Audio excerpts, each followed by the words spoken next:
जी प्रसिद्धा, good evening बेटा। चलिए स्टार्ट करते हैं। आज मोस्ट इम्पॉर्टेंट कंसेप्ट सारी रिवाइज कराऊंगा क्वेश्चंस के बेसिस पे, और वो रिवीजन के बाद हमारे पास क्या होगा कि आपको बहुत अच्छा क्लियर कंसेप्ट हो जाएगा। ये क्वेश्चन बनाते हैं, उस क्वेश्चन के बेसिस पे सारी कंसेप्ट रिवीजन करेंगे। गुड इवनिंग बेटा, आप कैसे हैं आप लोग? Sadia good evening.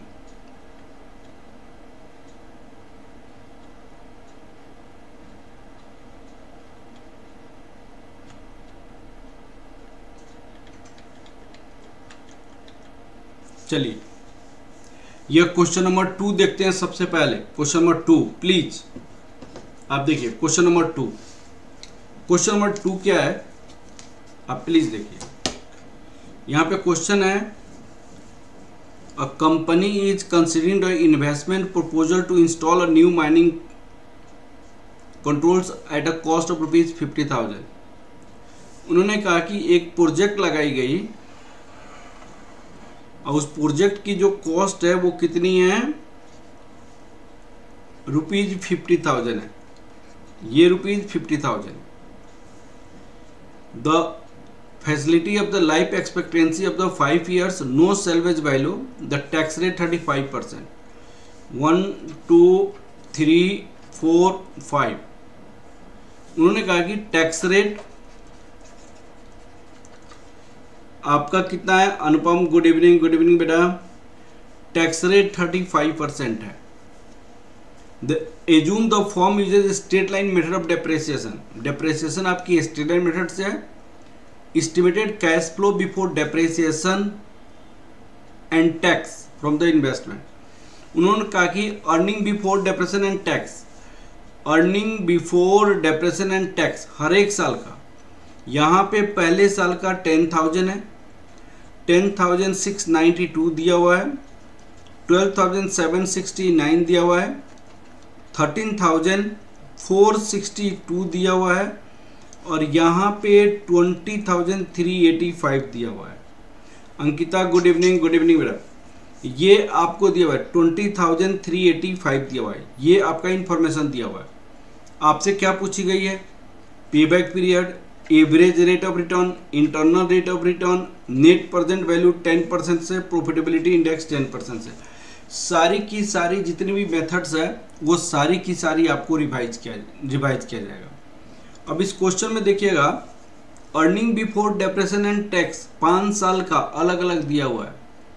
इन्होंने सबसे पहले जो 50,000 इन्वेस्टमेंट की गई है, 5 year लाइफ है, उसके बाद इसकी स्क्रैप वैल्यू 0 है। तो यहाँ पे डेप्रेसिएशन क्या होगा? डेप्रेसिएशन 50,000 माइनस 0 डिवाइडेड बाई 5, यहाँ पे 10,000 डेप्रेसिएशन हो जाएगा। अब क्वेश्चन आपको ये सारी मेथड को आपको रिवाइज करनी है, सारी मेथड आपको कैलकुलेट करना है। अब आप देखिए, कोई भी क्वेश्चन करते समय सबसे पहले मैंने आपको एक वर्किंग नोट बताया था, और उस वर्किंग नोट में क्या बताया था, हम सबसे पहले क्या करते हैं, हम टैक्स इफेक्ट निकालते हैं। टैक्स इफेक्ट के बाद सेकंड में करते हैं present value of cash outflow. आप इसी टाइप के सोचिएगा, present value of cash outflow. तीसरा में क्या करते हैं, डेप्रेसिएशन निकालते हैं, डेप्रेसिएशन। फोर्थ में क्या करते हैं, ऑपरेटिंग कैश इनफ्लो। फिफ्थ में क्या करते हैं, हमारे पास ऑपरेटिंग कैश इनफ्लो के बाद टर्मिनल कैश इनफ्लो। तो इस क्वेश्चन में या किसी भी क्वेश्चन में कैपिटल बस्टिंग का इसी तरह पॉइंट आप सोचिएगा। सबसे पहला tax effect, present value of cash outflow, depreciation, operating cash inflow, terminal cash inflow. ये सारी आपकी वर्किंग नोट है। इसके बेसिस पे आपको सारी चीज़ें करनी पड़ेगी। दूसरी बात है, यहाँ पे उन्होंने कहा कि earning before depression and tax. तो सबसे पहले एक बात समझना पड़ेगा, सबसे पहले आपको क्या करना पड़ेगा, सेल निकालते हैं, वेरिएबल कॉस्ट करते हैं, फिक्स कॉस्ट करते हैं। तो यहाँ पे earning before depression and tax आता है। इसके बाद हम माइनस करते हैं डेप्रिसिएशन। तो डेप्रेशन माइनस करने के बाद अर्निंग बिफोर टैक्स आता है, उसके बाद माइनस करते हैं टैक्स, उसके बाद क्या जाता है अर्निंग आफ्टर टैक्स आ जाता है, फिर एड डेप्रिसिएशन करते हैं, उसके बाद कैश इनफ्लो आता है, उसके बाद कैश का इनफ्लो आता है। तो आपको सबसे पहले यहाँ पे क्या दिया हुआ है, यहाँ पे दिया हुआ है earning before depreciation and tax, earning before depreciation and tax यहाँ पे दिया हुआ है, अर्निंग बिफोर टैक्स यहाँ पे दिया हुआ है। तो ये इन्फॉर्मेशन हमारे पास है, ये इन्फॉर्मेशन है। तो इस इन्फॉर्मेशन से अगर कैश की इनफ्लो निकालनी है तो कैश का इनफ्लो निकालने के लिए डेप्रिसिएशन चाहिए। तो यहाँ पे हम ये वाली वर्किंग नोट नहीं करेंगे। क्यों नहीं करेंगे? टैक्स का effect due to sale of old equipment, जब मशीन को पुराने वाले मशीन को सेल करते तभी तो टैक्स का इफेक्ट लेते हैं। यहाँ पे इन्फॉर्मेशन नहीं है कोई मशीन को सेल किया, इसीलिए ये वाला वर्किंग नोट बनाने की जरूरत आपको नहीं पड़ेगी। अब दूसरा वर्किंग नोट क्या है, present value of cash outflow, तो ये आपको निकालना की जरूरत पड़ेगा। तो सबसे पहले आप प्लीज कॉपी करना शुरू कीजिएगा। ये आपको नोट्स मैंने ऑलरेडी सेंड कर दिया है। वर्किंग नोट फर्स्ट, सबसे पहले working note first, calculation of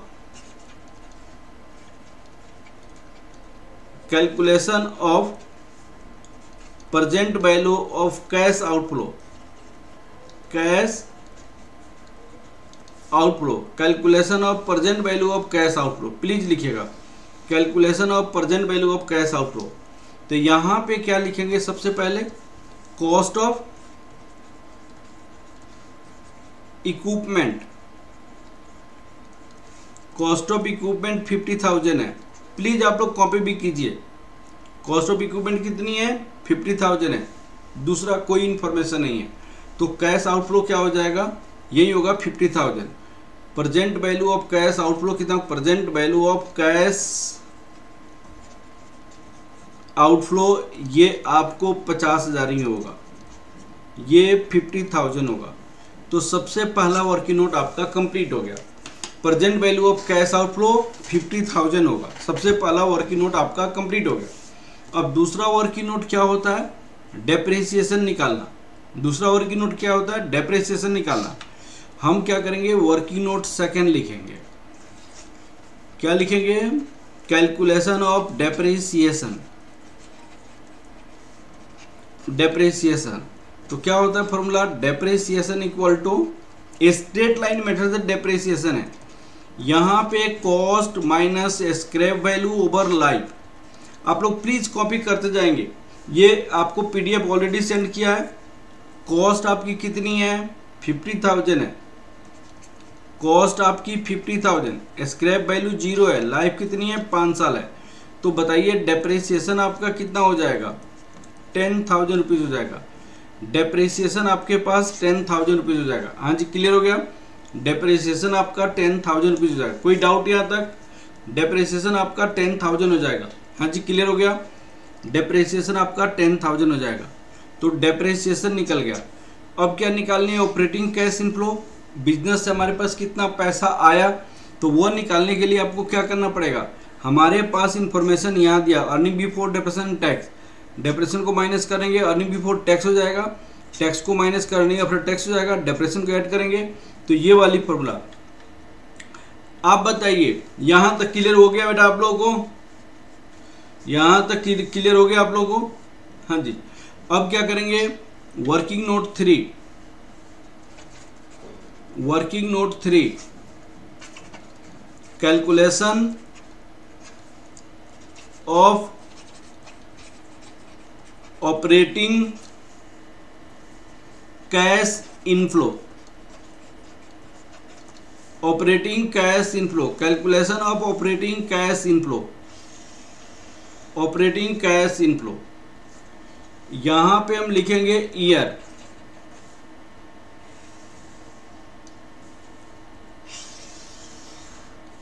one year, 3 year, 4 year और यहाँ पे 5 ईयर। यहाँ पे क्या लिखेंगे, earning before depreciation and tax. Earning before depreciation tax यहाँ पे 10,000 है, 10,692 है, 12,769 है, 12,769, 13,462, 13,462, 20,385, 20,385 ये हमारे पास अर्निंग बिफोर डिप्रेशन टैक्स है। अब उसमें क्या करनी है बेटा, less depreciation, less depreciation, depreciation, depreciation 10,000 है, 10,000 है, 10,000, 10,000, 10,000। इसके बाद आ जाएगा earning before tax 0, 6,000 this, 2,769, 3,462, 10,385 less tax, tax rate 35% है, टैक्स रेट 35%। तो earning after tax, earning after tax कितना हो जाएगा, अगर टैक्स रेट 35% है, प्लीज ट्राई टू अंडरस्टैंड, अगर टैक्स रेट 35% है तो ये वाला कितना हो जाएगा, 65% हो जाएगा, ये वाली 65% होगा। उसके बाद एड डेप्रिसिएशन, डेप्रिसिएशन के बाद जो आएगा वो आपके पास क्या आ जाएगा, operating cash inflow, operating cash inflow. अब देखिए यहाँ पे 0 है तो 0 हो जाएगा, 0 हो जाएगा, यहाँ पे 10,000 हो जाएगा, 10,000 ऑपरेटिंग कैश इनफ्लो 10,000 हो गया। यहाँ पे 692 इंटू 0.35 तो 242 हो जाएगा, माइनस दिस तो 450 हो जाएगा, 10,000 डेप्रिसिएशन आप ऐड करेंगे, 10,450 हो जाएगा, 10,450 हो जाएगा। यहाँ पे 2769, 2769 आप लिखोगे इंटू 0.35 तो 969 माइनस दिस 1800 हो जाएगा। ये 10,000 डेप्रिसिएशन आप ऐड करोगे तो 11,800 हो जाएगा। 3,462 इंटू 0.35 1212 माइनस 3,462 आप 2250 हो जाएगा, 2250। यहाँ पे 10,000 ऐड करेंगे तो 12,250 हो जाएगा। यहाँ पे 10,385 इंटू 0.35 तो आपको 3,635 माइनस दिस 6,750 हो जाएगा। 6,750 10,000 ऐड कर लेंगे, 10,000 ऐड कर देंगे तो 16,750 तो ये आपका ऑपरेटिंग कैश इनफ्लो हो जाएगा। ये आपकी ऑपरेटिंग कैश इनफ्लो हो जाएगा। हाँ जी बेटा बताइए, प्रसिदा, अंकिता, अंबिका, अंबिका गुड इवनिंग। अंबिका आपको मिलता है आपको ये, चलिए अनुपम, सादिया बताइए ये आपको ऑपरेटिंग कैश इनफ्लो समझ आया कि नहीं आया? ऑपरेटिंग कैश इनफ्लो समझ आया कि नहीं आया? समझ आया? चलिए अब ऑपरेटिंग कैश इनफ्लो समझ आ गया आप लोग को।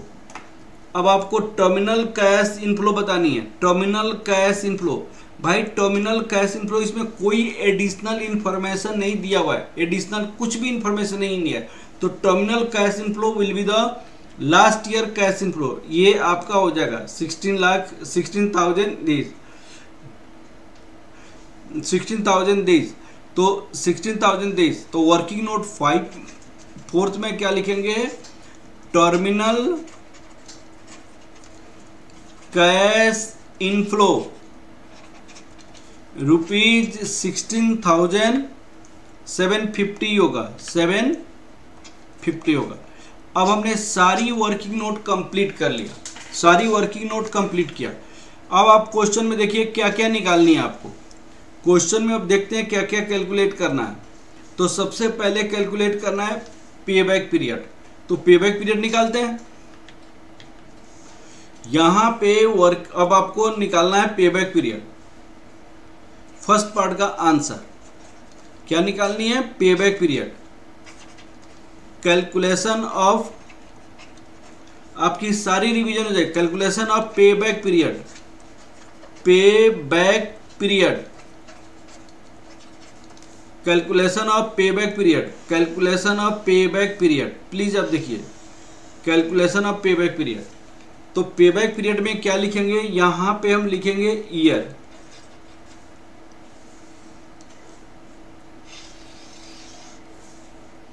One two three four five, यहां पे लिखेंगे कैश इनफ्लो 10,000,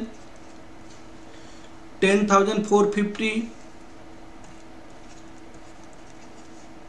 11,800, 12,250, 12,250, 16,750, 16,750। अब देखिएगा उसके बाद लिखते हैं cumulative cash inflow,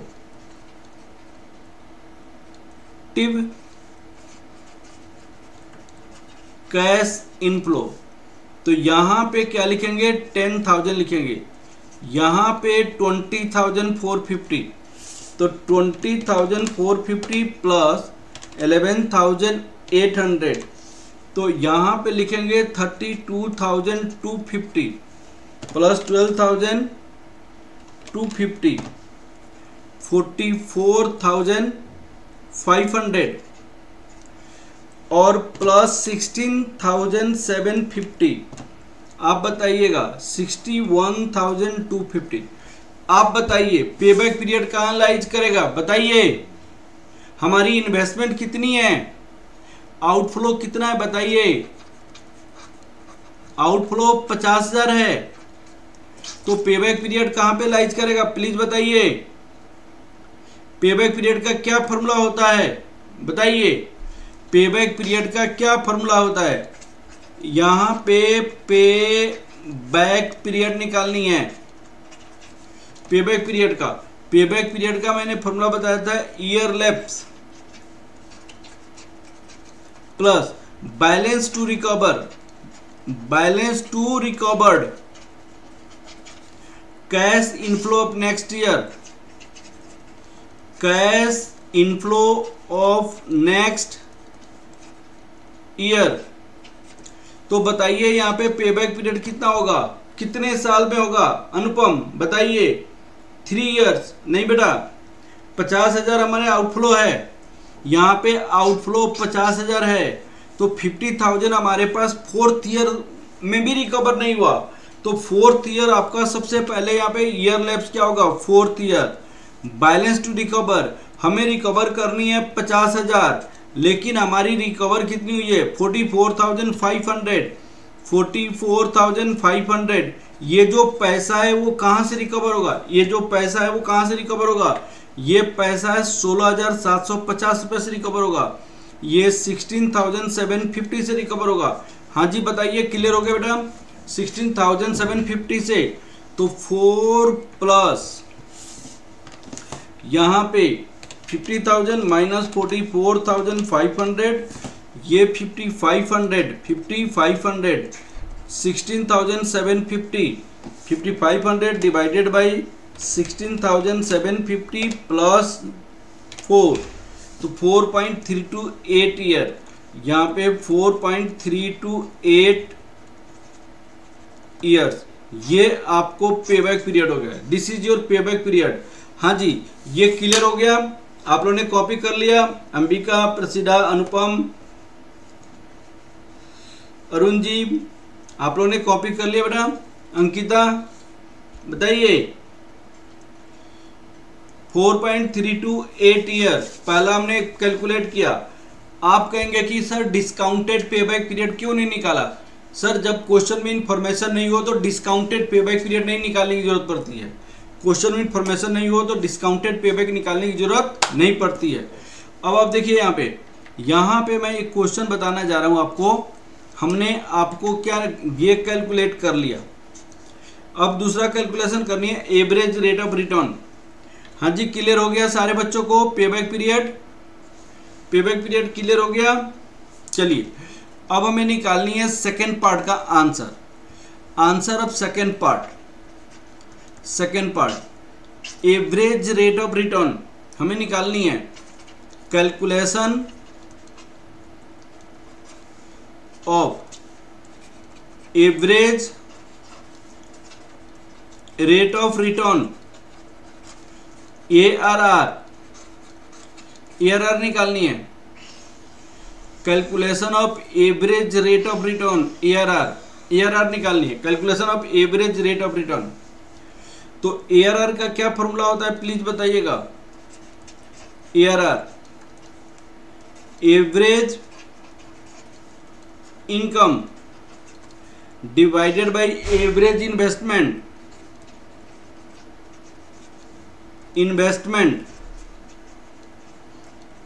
into 100। Average income divided by average investment into 100। अब बताइएगा एवरेज इनकम हम कैसे निकालते हैं, प्लीज देखिएगा। Average income sum of total income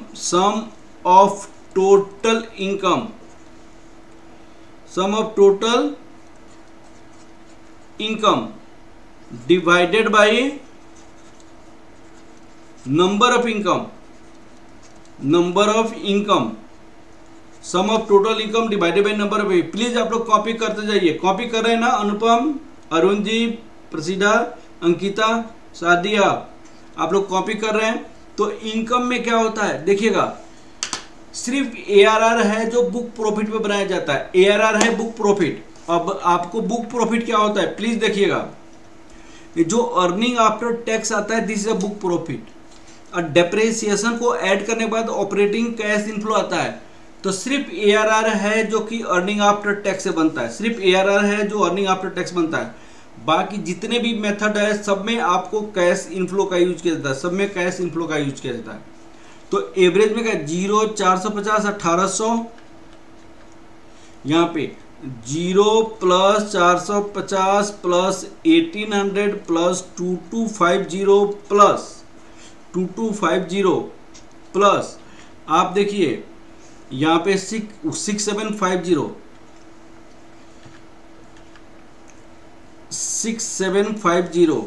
whole divided by कितनी आ गई 5, whole divided by 5।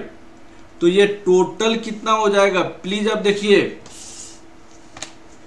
6750 plus 2250 plus 1800 plus 450 11,250 divided by 5 divide 5।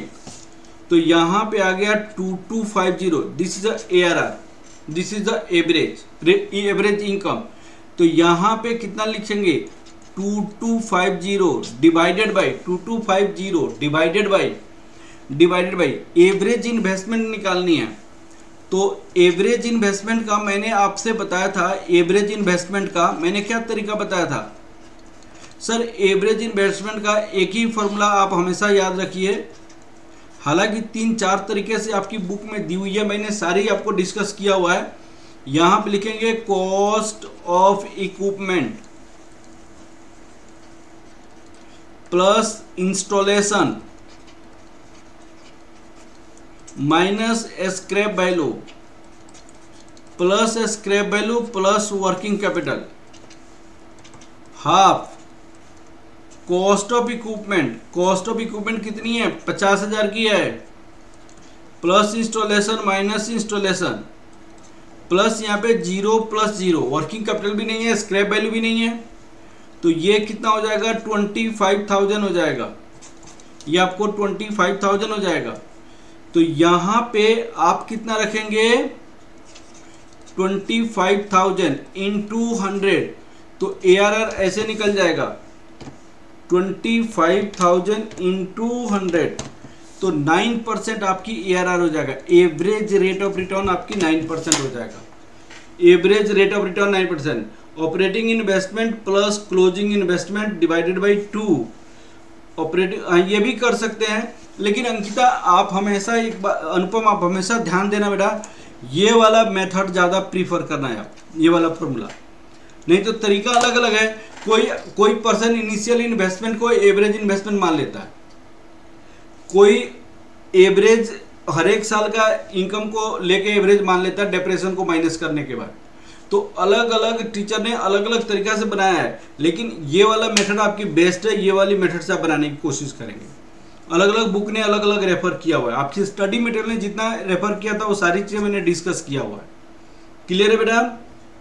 आप ये लोग बनाइएगा। अनुपम ठीक है बेटा? सादिया चलिए, अब हमारे पास ये भी मेथड हमारे पास हो गया।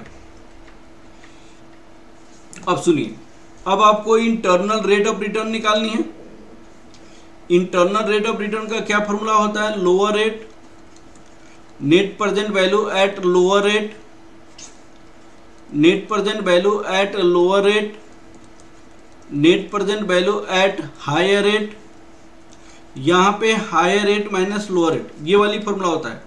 एक बात आप ध्यान देना, जब भी नेट प्रेजेंट वैल्यू निकालना हो, साथ साथ इंटरनल रेट ऑफ रिटर्न निकालना हो, तो पहले आप नेट प्रेजेंट वैल्यू निकालना, पहले आप नेट प्रेजेंट वैल्यू निकालना, उसके बाद IRR निकालना। क्योंकि एक तो नेट प्रेजेंट वैल्यू आपका आ जाएगा, चाहे पॉजिटिव आए चाहे नेगेटिव आए, एक तो नेट प्रेजेंट वैल्यू आ गया ना, तो दूसरा नेट प्रेजेंट वैल्यू निकालने में आपको आसान हो जाएगा।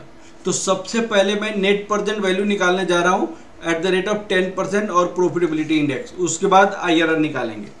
अब सुनिए, आप यहां पे answer of 4th part and 5th part, calculation of net present value and profitability index, calculation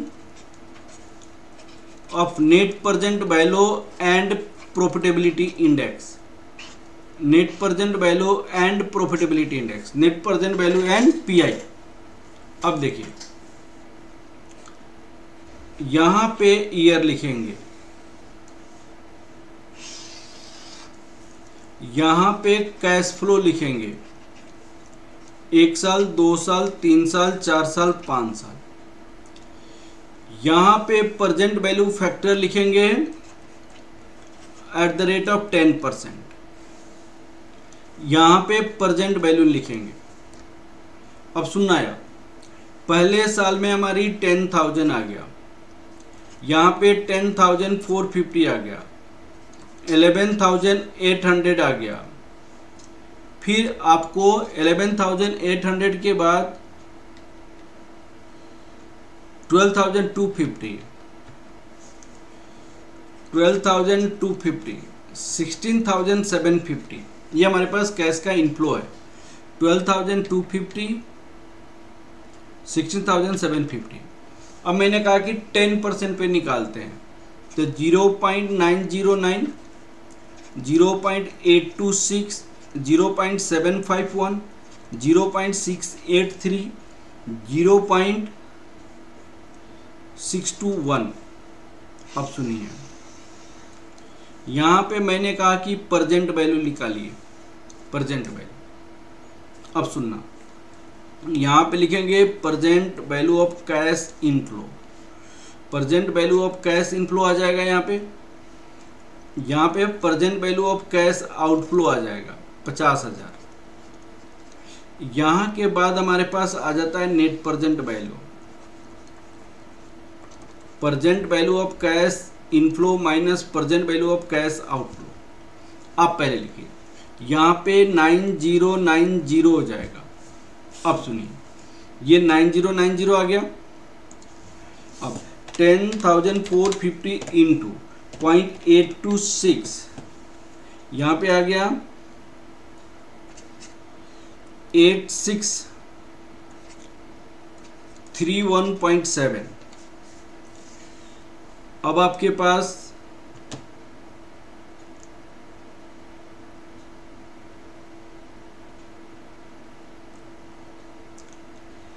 $11,800 into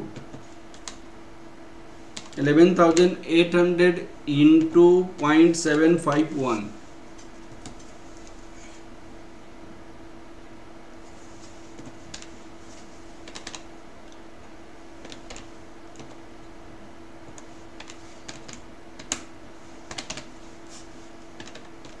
800 into 0.751 कितना हो जाएगा 8861.80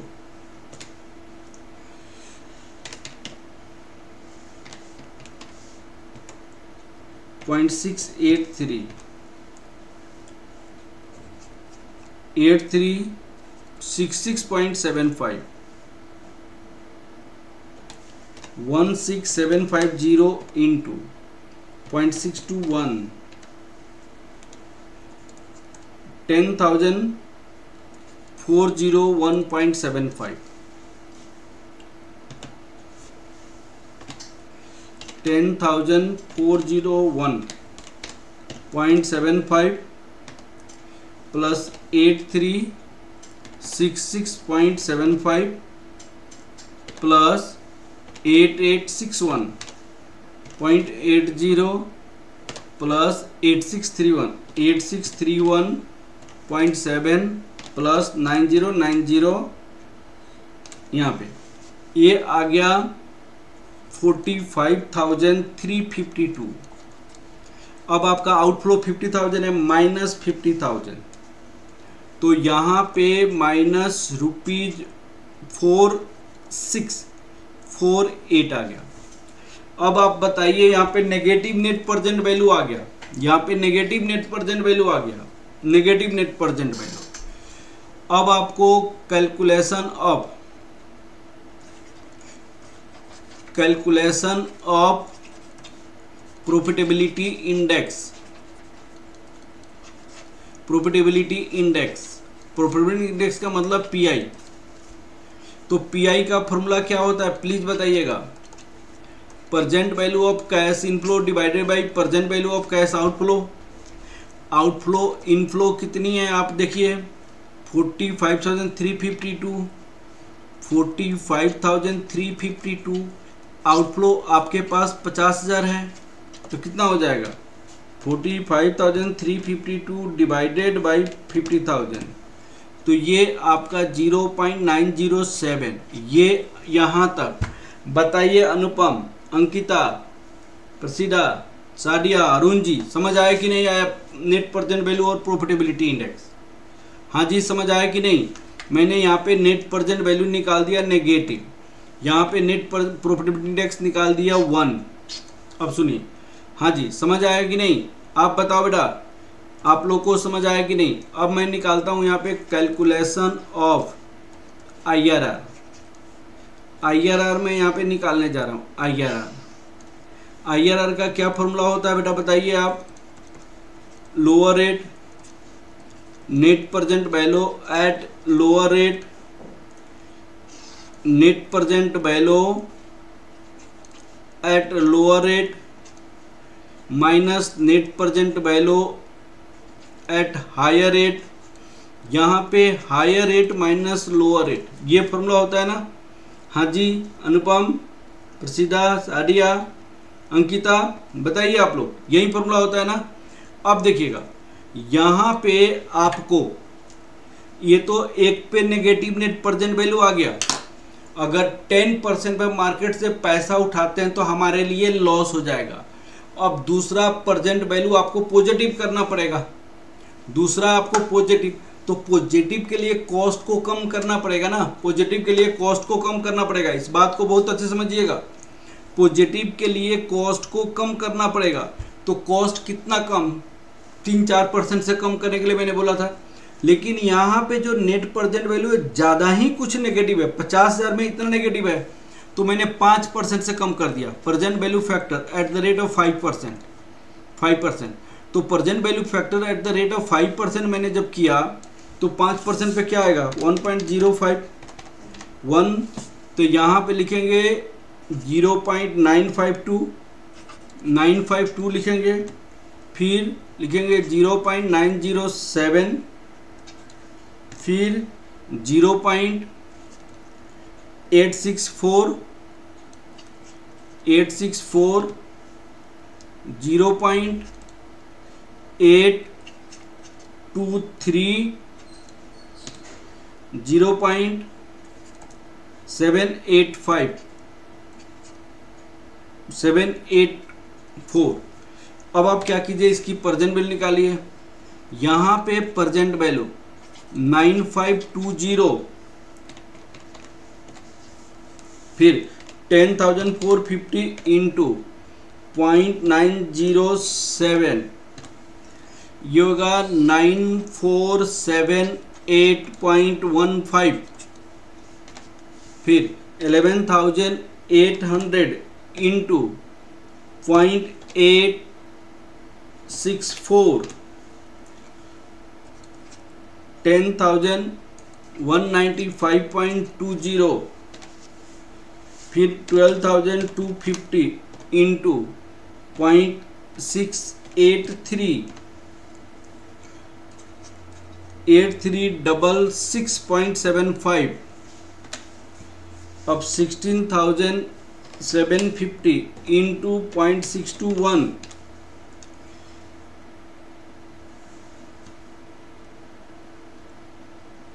मैंने इसको यहीं से मल्टीप्लाई कर दिया।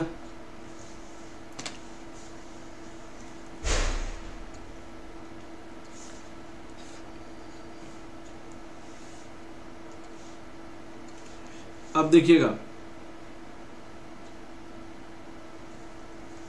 12,250 इंटू 0.823,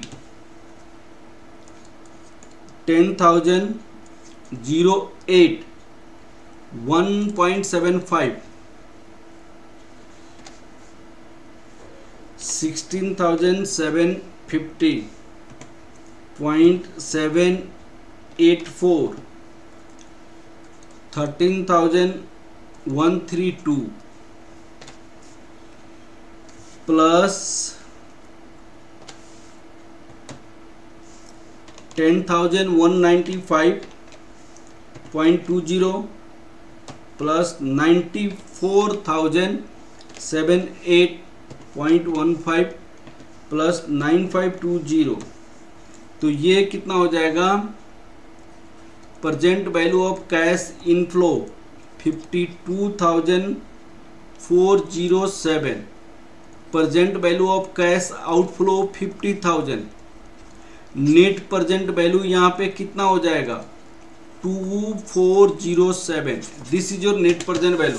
तो आपको मैंने कहा था कि जब भी नेट प्रेजेंट वैल्यू निकालना पड़े तो पहले, और IRR निकालना पड़े, जब भी नेट प्रेजेंट वैल्यू निकालना पड़े और IRR निकालना पड़े, तो सबसे पहले नेट प्रेजेंट वैल्यू निकालते हैं। तो पहली नेट प्रेजेंट वैल्यू में पॉजिटिव या नेगेटिव है वो पता चल जाएगा।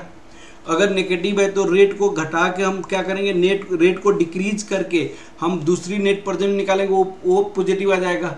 अगर यहाँ पे पॉजिटिव आ गया, पहले में ही पॉजिटिव आ गया, तो रेट को इंक्रीज करके नेगेटिव आ जाएगा। तो इस तरह मैंने आपको दो नेट प्रेजेंट वैल्यू निकाला, और इस दो नेट प्रेजेंट वैल्यू से हम क्या कर सकते हैं, IRR निकाल सकते हैं। तो IRR हमारे पास जो फॉर्मूला निकला है उसके बेसिस पे क्या होना चाहिए, सबसे पहले 5% हमारी नेट प्रेजेंट वैल्यू कितना आया है 2407, तो यहाँ पे लिखेंगे 2407 डिवाइडेड बाई 2407 माइनस, यहाँ पे माइनस में कितना आ जाएगा आपको 4648 माइनस 4648, यहाँ पे आपको कितना हो जाएगा 10% माइनस 5%। अब आपका कितना हो जाएगा बताइए आप, 4648 प्लस 2407 इंटू 2407 इंटू 5 तो ये हो जाएगा 5% प्लस 1.70 दैट इक्वल टू 6.7%। ये आपकी IRR हो जाएगा, ये आपका IRR हो जाएगा। 6.7% आपका क्या हो जाएगा बेटा, IRR हो जाएगा। This is your IRR। हाँ जी, अनुपम, सादिया, रोहित, अंकिता। रोहित, आप कभी क्लास में आते हो, कभी नहीं आते हो, ऐसे पढ़ने से कैसे होगा बेटा? आप लोग विश्वास कीजिए कि 100% कोर्स में कंप्लीट कराऊंगा। आप लोग क्लासेस को कंटिन्यू कीजिए। अनुपम बताइए बेटा, ये आपको 6.7% सबको समझ आ गया बेटा? सादिया, प्रसिदा, सबको समझ आ गया? 6.7%। ये आपको 6.6 या 6.7 बात एक ही है, हमने कैलकुलेशन 6.6 कर दिया। ठीक है, आप लोग को समझ आ गया बेटा? ये आली आपको मेथड एकदम अच्छे से समझ आ गया। चलते हैं, ये एक बेसिक क्वेश्चन था जो कि आपकी सारी को रिवाइज कराया मैंने। अब एक अच्छा सा क्वेश्चन करने चलते हैं बेटा। ये वाली क्वेश्चन कंप्लीट हो गया। ये वाली क्वेश्चन देखिए, ये वाली क्वेश्चन देखिए आप लोग। ये वाला क्वेश्चन आपको बहुत अच्छा कंसेप्ट देगा IRR और नेट प्रेजेंट वैल्यू के बीच की रिलेशन को। ये वाली क्वेश्चन बहुत अच्छा कंसेप्ट देगा IRR और नेट प्रेजेंट वैल्यू वाली कंसेप्ट को। देखिएगा बेटा, यहाँ पे प्रोजेक्ट है द फॉलोइंग कैश इनफ्लो, इतना आपका कैश का इनफ्लो है। मैंने आपका इनिशियल इन्वेस्टमेंट आपके पास कितनी है, ऐसा है 100 लाख आपकी इन्वेस्टमेंट है, 100 लाख आपकी इन्वेस्टमेंट है। सुनिए, पहली साल, दूसरी साल, तीसरी साल आपके पास पैसा कितना आएगा, 52 लाख, यहाँ पे 40 लाख, यहाँ पे 50 lakh, 52 lakh, 40 lakh, 50 lakh. Which is the, what is the IRR? IRR आपका कितना होगा? अब सुनिएगा, तो IRR निकालने के लिए पहले तो इसमें नहीं बोला है, तो पहले हम क्या करते थे, आपको मैंने बोला था पेबैक पीरियड।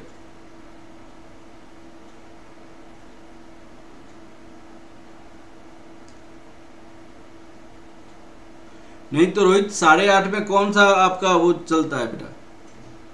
सारी क्लास आपको प्राइवेट हो जाता है ना बेटा। क्लास कोई क्लास अभी तक तो प्राइवेट ज़्यादा नहीं कर रहा हूँ, लेकिन क्लास प्राइवेट होगा क्योंकि 100% फ्री ऑफ कॉस्ट आपका यूट्यूब पे नहीं रहेगा ना बेटा। 2 चैप्टर मैंने छोड़ दिया यूट्यूब पे। सुनिए, आपको यहाँ पे सबसे पहले पेबैक पीरियड निकालनी है। पेबैक पीरियड कितना हो जाएगा आपको, 52 प्लस 40, 92 तो ऑलरेडी रिकवर हो गया, और 100 लाख, तो बैलेंस कितनी है, 2 साल बीत गया, 92, तो 100 माइनस 92 डिवाइडेड, ये पैसा कहाँ से आएगा, ये 50 से आएगा, तो 2 प्लस 8 डिवाइडेड बाई 50, तो यहाँ पे 2.16 आएगा। 2.16 आपको पेबैक पीरियड आएगा। तो ये मैंने आपको कहा था कि भाई आपको कहाँ पे देखनी है, यहाँ पे मैंने कहा था कि एक यहाँ पे क्या होता है, परसेंटेज होता है, और यहाँ पे ईयर होता है। तो 1 2 3 4 5, तो आप प्रोजेक्ट की लाइफ कितने, 1 2 3, ये प्रोजेक्ट की लाइफ तीसरी साल में देखते जाओगे, तो तीसरी साल में देखोगे ना, तो यहाँ पे 2.2 अप्रॉक्स 17% पे होता है, 17% पे। तो ये आपका 17% फर्स्ट डिस्काउंट रेट होगा। लेकिन ये आपको कहाँ पे देखनी है, प्रेजेंट वैल्यू एन्युटी फैक्टर के टेबल में देखना है। Present value annuity factor table जो आपको रहेगा, यदि नहीं रहेगा तो हीट एंड ट्रायल मेथड से आप करेंगे। आपको माइंड में रखना पड़ेगा 2.2 17% है, तो उसी के आसपास ये कुछ आपको माइंड में रखना पड़ता है। तो सबसे पहले हम नेट प्रेजेंट वैल्यू IRR निकालने के लिए आपको 2 नेट प्रेजेंट वैल्यू होनी चाहिए। IRR lower rate, net present value at lower rate, net present value at lower rate minus net present value at higher rate. यहाँ पे higher rate minus lower rate करते हैं, higher rate minus lower rate करते हैं। तो इस तरह हम क्या निकाल लेते हैं, IRR निकालते हैं, IRR निकालते हैं। तो सबसे पहले हम 17% पे हम निकालने जा रहे हैं पेबैक पीरियड, वो निकाल कर, ठीक है। तो working note first, calculation of net present value at the rate of 17%, and बाद में पता चलेगा। तो पहले आप क्या कीजिए, यहाँ पे ईयर निकालिए, ईयर 0 1 2 3, 0 मैंने पहले ही किया, उसको माइनस, यहाँ पे कैश फ्लो -100। अब क्या आ जाएगा आपके पास 52, 40, 50, 52, 40 और 50। यहाँ पे आपको उसके बाद हमारे पास क्या होगा, present value factor at the rate of 17%। यहाँ पे 1 आएगा, 1.17, 0.855, 0.731, 0.624, 624। यहाँ पे प्रेजेंट वैल्यू, ये डायरेक्ट आपको जो निकलेगा वो नेट प्रेजेंट वैल्यू होगा, क्योंकि पहले साल जो आउटफ्लो नेगेटिव में लिख दिया मैंने, तो -100 हो जाएगा। तो यहाँ पे 52 इंटू 0.855, 44.46, ये 40 इंटू 0.731, 29.24, 50 इंटू 0.624, 31.20। अब आपका ये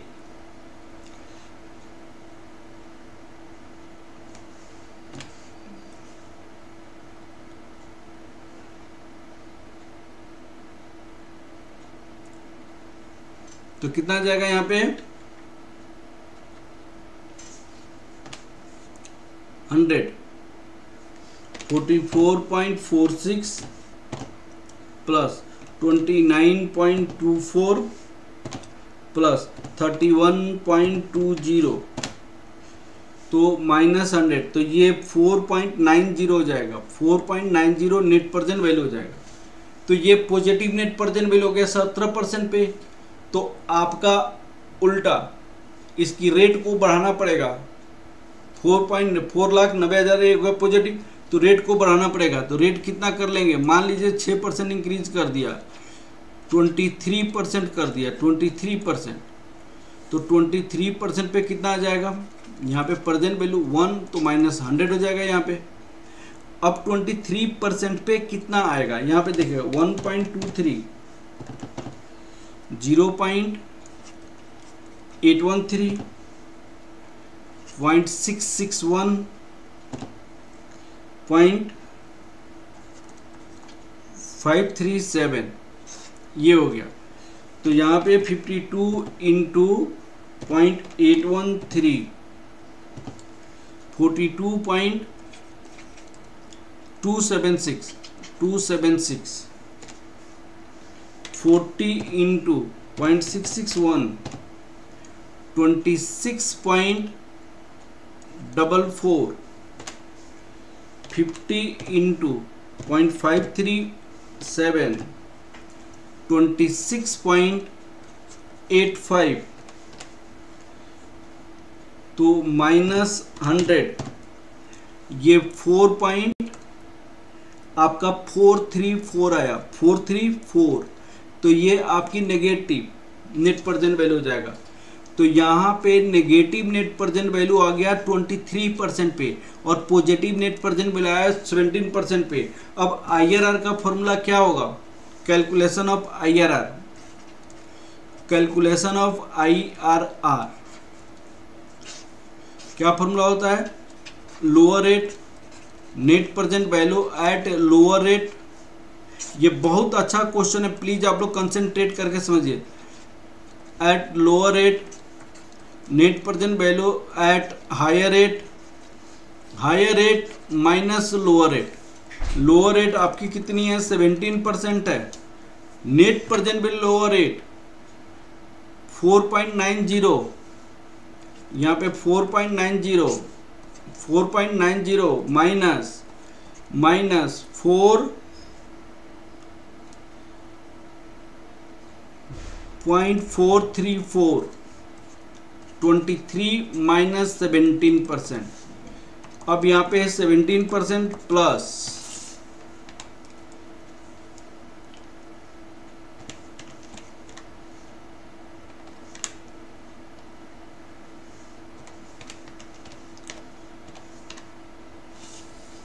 तो अप्रॉक्स 3.14, तो ये आपको 20.14 अप्रॉक्स, आप 20% मान लीजिए अप्रॉक्स। हमारे पास 20% आंसर आ रहा है, 20% IRR हमारे पास 20% है। इस बात को समझिए। अब इसके बाद क्वेश्चन इंपॉर्टेंट है। इसके बाद हमने IRR निकाल लिया 20%, IRR निकाल लिया 20%। पहले पार्ट का आंसर हमारा कंप्लीट हो गया। अब सेकंड पार्ट में क्या पूछा है, calculate the unrecovered investment balance at IRR। कहा कि अगर इस रेट पे मार्केट से पैसा उठाते हैं तो आपके पास कितना बचेगा, आपके पास कितना बचेगा। इस रेट से मार्केट से पैसा उठाते हैं तो आपके पास कितना बचेगा। तो यहां पे लिखिएगा सेकंड पार्ट का answer, calculation of unrecovered investment balance, unrecovered investment balance at the rate of IRR, at the rate of IRR, unrecovered investment balance at the rate of IRR। IRR के बेसिस पे unrecovered investment balance निकालने जा रहे हैं।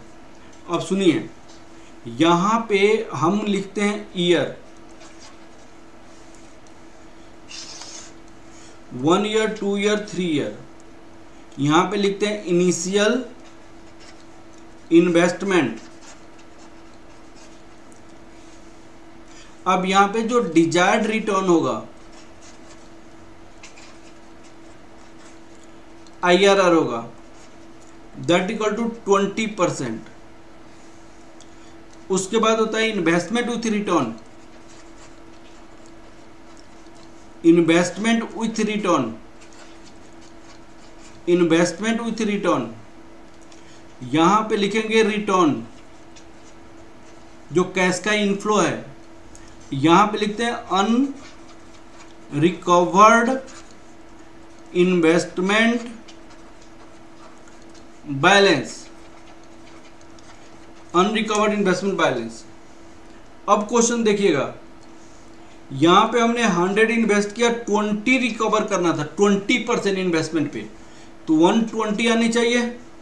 तो आया कितना आपके पास, 52, 40, 50, 52, 40 और 50, 120 आना चाहिए, आया 50, 120 आना चाहिए, आया 52, तो 68 नहीं आया। ये जो 68 नहीं आया, इस पे अगले साल फिर 20% आपका आएगा, तो 13.6 आनी चाहिए। प्लस 30 अगर करेंगे तो 81.6, 40 आया, तो 41.6 नहीं आया, तो 41.6 यहाँ पे करेंगे, 41.6 इंटू 0.2 करोगे तो यहाँ पे 41.6 या 8.32 प्लस आप ये करोगे तो 49.92, अब माइनस 50 करोगे तो 0.08 आपका माइनस में आया, लेकिन ऑलमोस्ट इसको जीरो मानेंगे। अब जीरो क्यों मानेंगे, क्या रीजन है, क्योंकि हमारे पास IRR एक्चुअली 20.14 था, लेकिन मैंने 20 लेकर बनाया, तो थोड़ा फ्रैक्शनल पार्ट को इग्नोर कर किया तो हमारे पास IRR 20 ले लिया, तो यहाँ पे जीरो आया। इसका मतलब ये क्या शो करना चाहता है, क्या मैं बताना चाहता हूँ कि अगर आप 20% पे मार्केट से पैसा उठाओगे तो आपके पास इनिशियल इन्वेस्टमेंट रिकवर हो जाएगा, ये वाली चीज़ें रिकवर हो जाएगा। अगर आप 20% पे मार्केट से पैसा उठाओगे तो आपके पास इनिशियल इन्वेस्टमेंट, आप 20% मार्केट से पैसा उठाओगे तो 100 लाख रिकवर हो जाएगा। 100 लाख पे 20% रिटर्न रिकवर होगा, सरप्लस आपका नहीं बचेगा। तो हमारी जो रिकवर्ड हो रही है IRR के रेट से रिकवर हो रही है, 20% से रिकवर हो रही है। तो हमें मार्केट से पैसा 20% मैक्सिमम से मैक्सिमम किस रेट तक पैसा उठाना चाहिए, 20% पे, और 20% से कम मिल जाए तो बड़ी खुशी की बात, बड़ी खुशी की बात है। उस केस में आपके लिए कुछ सेविंग होगा, आपके लिए कुछ सेविंग होगा, ये बताना चाहता है। यहाँ पे IRR एक ऐसा रेट होता है जो उस रेट से रिटर्न मैक्सिमम कमा सकते हैं इस प्रोजेक्ट से। इसीलिए प्रोजेक्ट कंपनी IRR निकालती है कि इस रेट से कितना % हम कमा सकते हैं। बिफोर इन्वेस्टमेंट इसीलिए निकालती है भाई, हम अगर 20% कमा रहे हैं तो अगर मार्केट में पैसा खोजने जाएंगे तो हमेशा 20% से कम रेट पे मार्केट से पैसा उठाएंगे, हमेशा 20% से कम रेट पे मार्केट से पैसा उठाएंगे। इसीलिए 20% हमने लिया यहाँ पे। क्लियर है ना? अब चलिए, वहाँ पे आपको क्वेश्चन ये पूछा गया था फर्स्ट, ये सेकेंड पार्ट भी हमने कर लिया। If you were calculate unrecovered investment balance using 10%, तो क्या होगा? फिर उन्होंने कहा अगर आपने 10% पे निकाला तो 10% पे निकाला तो क्या होगा? आप मार्केट में पैसा खोजने गए और 10% पे मिल गया तो आप बहुत खुश हो जाएंगे। भाई हम इस कंपनी से कितना % तक पैसा निकाल सकते हैं? 20% तक पैसा निकाल सकते हैं। लेकिन हम मार्केट में पैसा खोजने गए तो 10% पे मिल गया तो आप तो खुश हो जाओगे ना। हम 20% कमा रहे हैं, 10% में पैसा मिल गया तो इक्विटी को तो फायदा हो जाएगा। तो इक्विटी को फायदा होगा तो भाई इक्विटी कहेगा कि मेरे लिए क्या बचेगा, मेरे लिए एक्स्ट्रा क्या हो जाएगा, मेरे 10% से तो रिटर्न आएगा और साथ साथ मेरे लिए क्या बचेगा। तो इसीलिए तीसरी पार्ट में क्वेश्चन वही पूछी गई, अगर आप मार्केट में गए पैसा खोजने और 10% पे आपके पास पैसा मिल गया तो आपके लिए फाइनल इन्वेस्टमेंट बैलेंस कितना बचेगा, वो चीज़ें निकालनी है। ठीक है ना? तो अब निकालेंगे calculation of unrecovered investment balance using 10%। तीसरे पार्ट का आंसर, तीसरे पार्ट का answer, calculation of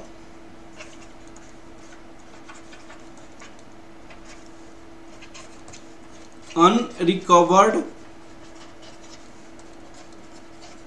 investment balance at the rate of 10%। तो सेम उसी तरह आप क्या करेंगे, यहां पे ईयर लिखेंगे, 1 साल, 2 साल, 3 साल, इनिशियल इन्वेस्टमेंट लिखेंगे, यहां पे डिजायर रिटर्न लिखेंगे at the rate of 10%, investment with return. आप लोग प्लीज कॉपी करते जाइए, अंकिता, अरुण जी, प्रसिदा, रोहित, आप लोग प्लीज कॉपी कीजिए। Investment with return, cash inflow, unrecovered investment balance, unrecovered investment balance, unrecovered investment balance. यहाँ पे 100 लाख, 10, 110, 52, 40, 50, 52, 40 और 50। यहाँ पे 58 बचेगा, 5.8 plus 5.8 63.8 minus 40 23.8 into point this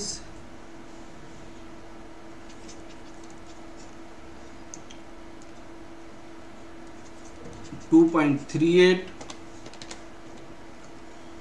26.18। यहाँ पे आपको 23.82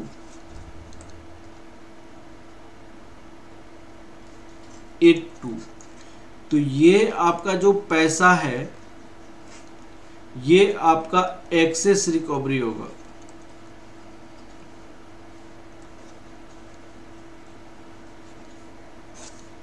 ये आपका एक्सेस रिकवरी होगा। अगर 10% से पैसा मिलेगा, अगर ये पैसा आपने, ये क्या रिप्रेजेंट करता है, प्लीज आप लोग समझने की कोशिश करेंगे ये क्या रिप्रेजेंट करता है। अगर आपने 100 लाख इन्वेस्ट किया हुआ है एट द रेट ऑफ 10% में मार्केट से उठा गया तो 1 2 3 यहाँ पे सरप्लस नहीं होगा, यहाँ पे सरप्लस नहीं होगा, यहाँ पे रुपीज आपका 23.82 लाख आपका सरप्लस बचेगा, सरप्लस। यहाँ पे सरप्लस बचेगा। हाँ जी बेटा, क्लियर हो गया यहाँ तक पॉइंट?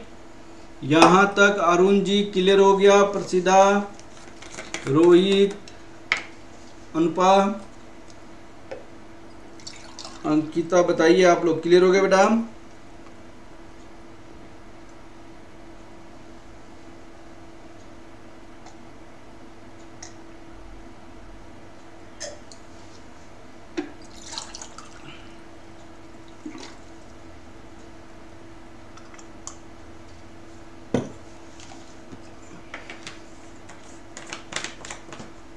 हाँ जी क्लियर हो गया। अब सुनिए, एक्सेस रिकवरी, इसका मतलब ये हुआ कि आपको 23.82 लाख एक्सेस रिकवरी होगा। अब प्लीज आप लोग समझिए, तो ये आपकी एक्सेस रिकवरी हो जाएगा। D point, what is the net present value using at the rate of 10%। 10% use करके नेट प्रेजेंट वैल्यू क्या होगा?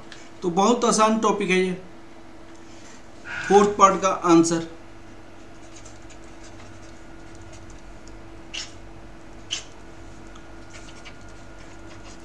Calculation of net present value at the rate of 10%।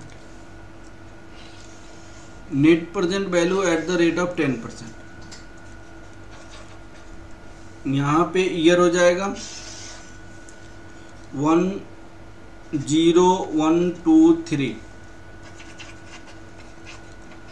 Cash flow -100, यहाँ पे 52 लाख, 40-50, यहाँ पे present value factor at the rate of 10%, यहाँ पे present value 0.909090909090। मैंने पूरी डिजिट लिया इसमें क्योंकि मुझे प्रूव करनी है आंसर।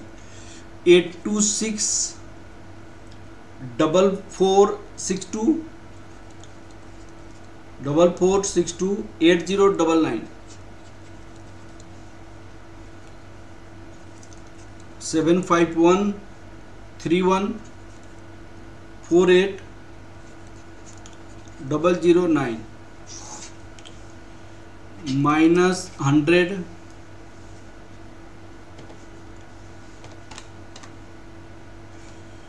यहाँ पे 37.57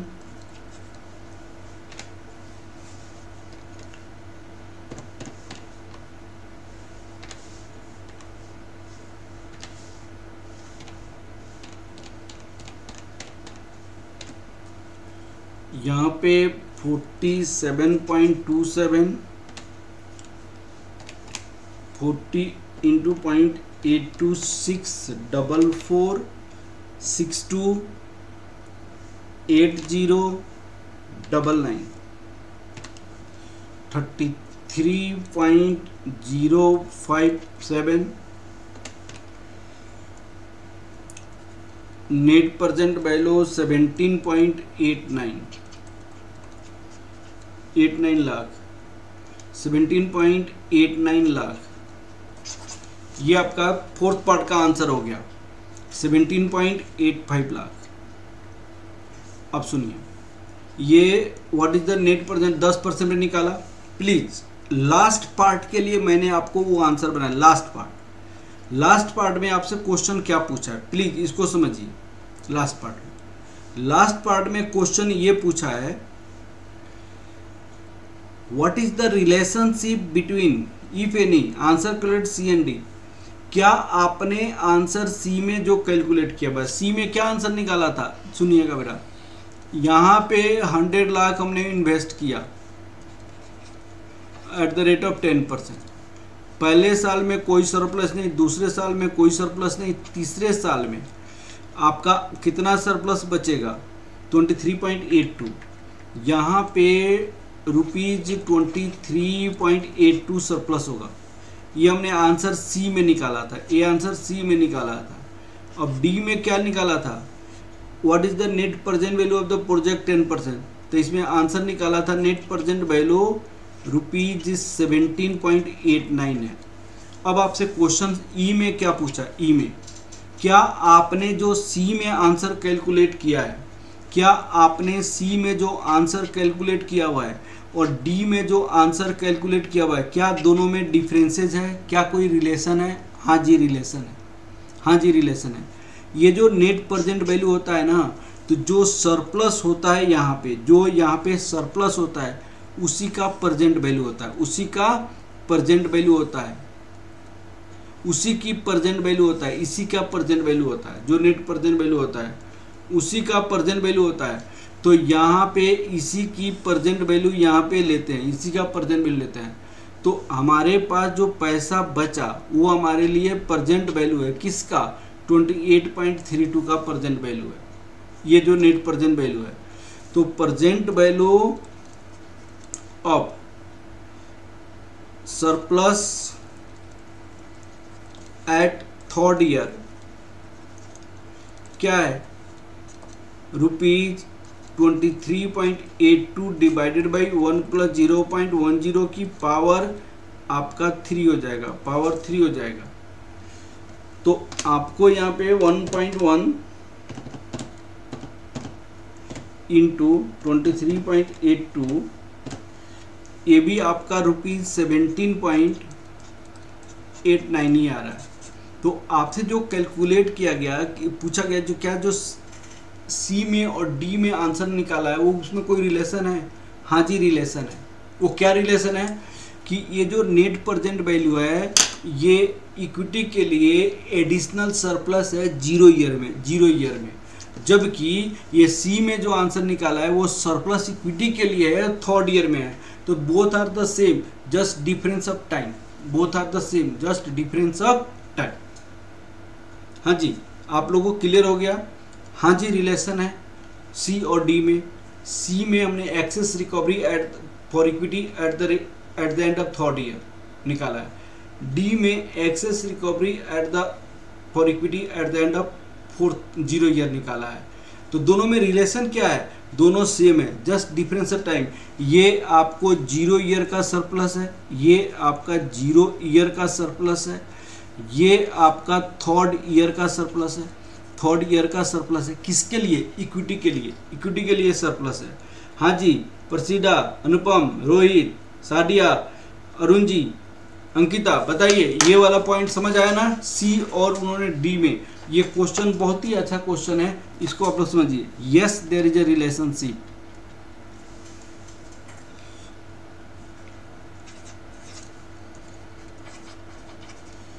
yes there is relationship between answer calculated in part C and part D. Both are same thing,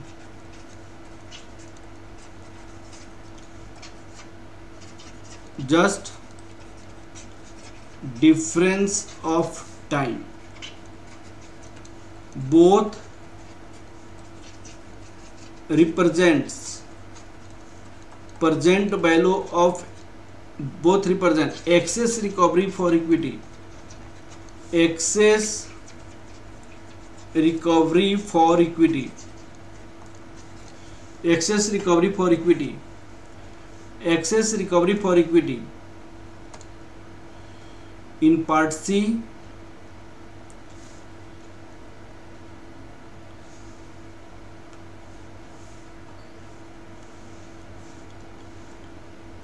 in part C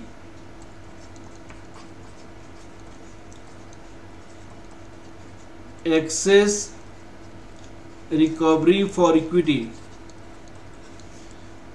at the end of third year, end of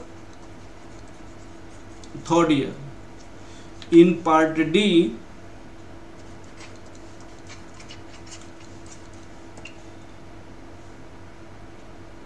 it is in part D, it is net present value which represents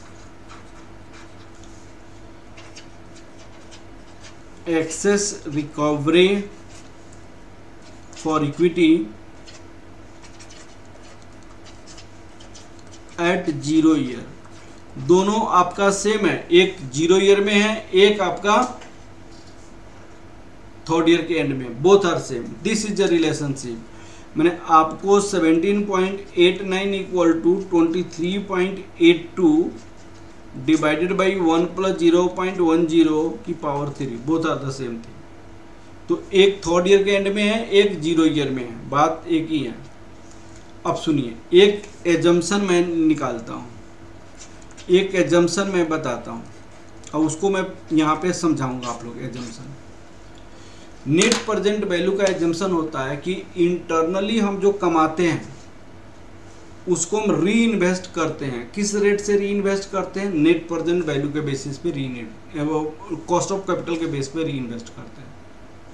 हमारे पास सुनिएगा, under ये assumption है जो मैं आपको समझाऊंगा इसी question के बेसिस पे। Net present value, it is assume that internal generated cash inflow, internal generated cash inflow are reinvested at the rate of IRR, at the rate of cost of capital,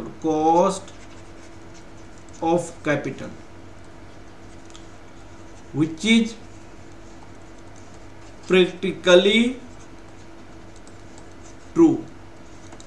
practically क्यों true होता है कि भाई अगर आपके पास ability नहीं है कि 10% पे री इन्वेस्ट करें तो मार्केट से 10% पे क्यों पैसा उठाए। तो इसीलिए कोई भी पर्सन मार्केट से पैसा तभी उठाता है जबकि उसके पास एबिलिटी होता है कि उस रेट से हम इन्वेस्ट कर सकते हैं, उसके पास एबिलिटी होता है कि उस रेट से इन्वेस्ट कर सकते हैं। तो ये आपका नेट प्रेजेंट वैल्यू का एजम्पशन है, ये आपका नेट प्रेजेंट वैल्यू का एजम्पशन है। लेकिन under IRR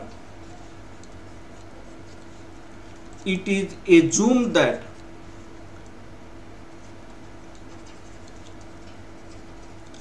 internal generated cash inflow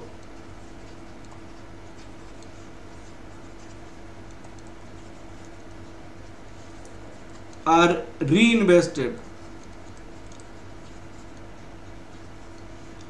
at the rate of IRR।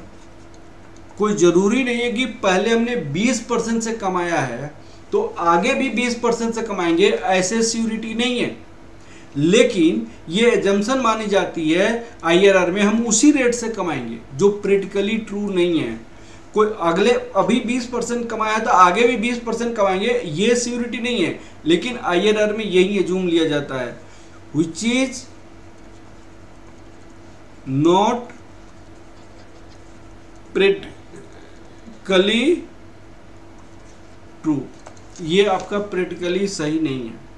अब ये कैसे पता चला, इसको मैं आपको प्रूव करना चाहता हूं। सुनिएगा, यहाँ पे हमने यहाँ पे 10% से कमाना इस पे चाहा तो 10% तो 110, तो 110 यहाँ पे आ गया। इसको समझिए, 110। अब क्वेश्चन है कि इसको भी हम कहीं पे इन्वेस्ट किए होंगे। ये जो पैसा हमने कमाया 52, वो भी कहीं पे इन्वेस्ट करेंगे। तो अगर 10% पे हम इन्वेस्ट कर रहे हैं, अगर 10% पे अगर हम इन्वेस्ट कर रहे हैं, मान लीजिए 10% पे हम इन्वेस्ट किए 52 को, तो अगले बार हमारे लिए तो इस पे कॉस्ट 11 लगेगा। देखिएगा, इस पे कॉस्ट तो हमारे पास 11 लगेगा, लेकिन यहाँ पे जो कमाई होगा 5.2 का, कमाई कितने होगा 5.2 का, तो अल्टीमेट कॉस्ट कितना लगेगा हमारे पास 11 हमारी अगले बार का इस पे का कॉस्ट, इसकी हम इन्वेस्ट करेंगे तो 10% से, तो 5.2, तो 110 माइनस 5.2, तो अगले बार हमारे पास पहले बार कॉस्ट कितना लगा है, 10 लगा है, तो 10 कॉस्ट पहले बार लगा है, लेकिन हमने कमाया तो 52, तो हमारे 10 कॉस्ट पहले लगा, हमने जो कमाया उसको भी री इन्वेस्ट किया 10%, तो 5.2। तो यहां पे जो हमारी बात को समझिएगा, ये हमारी इन्वेस्टमेंट है, तो 11 हमने इन्वेस्ट की, 11 हमारी कॉस्ट लगी, लेकिन अगले बार 11 कॉस्ट लगेगा, क्योंकि 110 का 10% कितना हमारी कॉस्ट लगेगा, 11। लेकिन ये हमारे पैसा है, इसको भी हम कहीं पे इन्वेस्ट करेंगे ना 10% पे, तो ये 5.2, तो हमारे पास 11 माइनस 5.2 करोगे तो अल्टीमेट कॉस्ट अगले बार कितना होगा, 5.8 ही तो होगा, जो यहाँ पे निकाली गई है, यहाँ पे निकाली गई है अल्टीमेट कॉस्ट 5.8। जो आपके पास आएगा उस पैसे को री इन्वेस्ट करोगे, आज जो हमारे देना है उसको भी री कॉस्ट लगेगा, तो कॉस्ट तो 11 लगेगा, हमारे पास जो आया उसको भी री इन्वेस्ट करोगे 10% पे, तो 5.2। अब आपको इसीलिए कहा जाता है हम कॉस्ट ऑफ कैपिटल पे री इन्वेस्ट करते हैं, 52 को कॉस्ट ऑफ कैपिटल पे री इन्वेस्ट करते हैं, हम डायरेक्ट हमने ऐसे बना लिया, लेकिन अल्टीमेटली ये ऐसे ही होता है। लेकिन अगर हमने IRR पे तो 120 आया, तो 120 का अगले बार 20% से कॉस्ट कितना हो जाएगा, 120 इंटू 0.2, तो ये 24 कॉस्ट होगा। लेकिन हमने जो भी कमाया उसको भी हम 20% पे इन्वेस्ट करेंगे, तो 20% इन्वेस्ट करेंगे तो कितना हो जाएगा आपका 52 इंटू 0.2, तो 10.4। आपको देना इतना है, आया इतना है, क्योंकि ये भी पैसा री इन्वेस्ट किया, तो आपका करेंगे तो 13.6 हमारे पास अगले साल का कॉस्ट होगा, तो ये 13.6 यहाँ पे आया है। तो एक बात आप दिमाग में हमेशा रख लीजिएगा, ये बहुत इंपॉर्टेंट पॉइंट है कि IRR कहता है कि हम जिस रेट से अभी कमाए हैं उसी रेट से आगे भी कमाएंगे, जबकि नेट प्रेजेंट वैल्यू ऐसे नहीं कहता है, नहीं, हम कॉस्ट ऑफ कैपिटल पे अगले साल कमाएंगे। तो जो प्रैक्टिकली ट्रू है और सही है। हाँ जी, ये एकदम क्लियर हुआ कि नहीं पॉइंट, बताइए बेटा। अंकिता, अनुपम, सादिया, अंकित, अरुण जी, डी।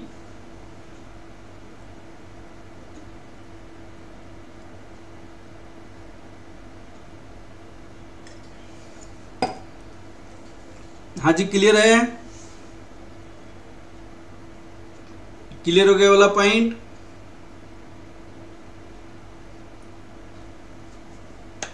हाँ जी, क्लियर है ये वाला पॉइंट बेटा।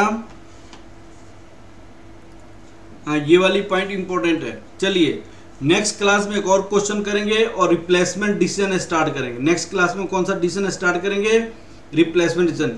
इस क्लास को प्लीज समझिएगा, ये मैं आपको प्राइवेट कर दूंगा, प्लीज आप लोग क्लास के बाद प्राइवेट हो जाएगा क्लासेस, आप लोग लाइव में अटेंड करें, लाइव।